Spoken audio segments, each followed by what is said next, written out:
Pierre-Marie, il se trouve que tu es à l'origine, enfin en tout cas tu as beaucoup contribué à monter cet observatoire mondial des agricultures du monde.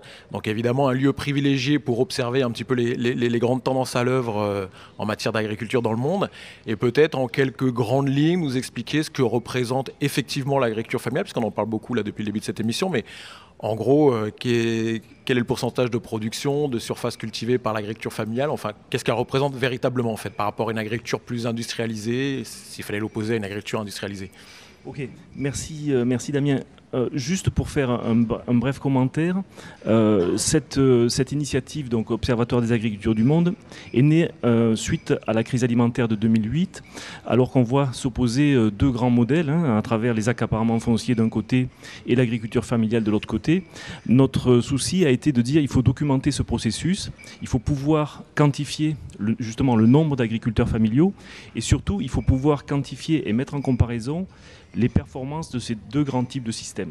Et l'objectif de cet observatoire, c'est de mettre en alerte, de tirer une sonnette? Voilà, le terme watch a un peu cette fonction-là.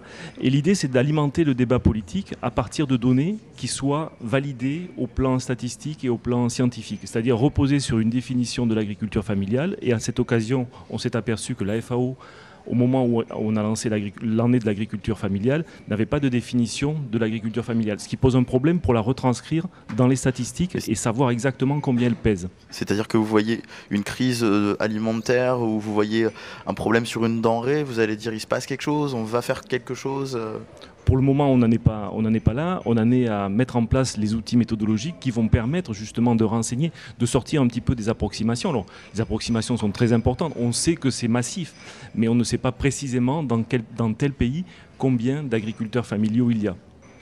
On ne sait pas comparer entre les différents pays la proportion d'agriculteurs familiaux et surtout leur proportion par rapport aux autres types d'agriculture. Nul doute que c'est majoritaire, mais on veut avoir des chiffres précis.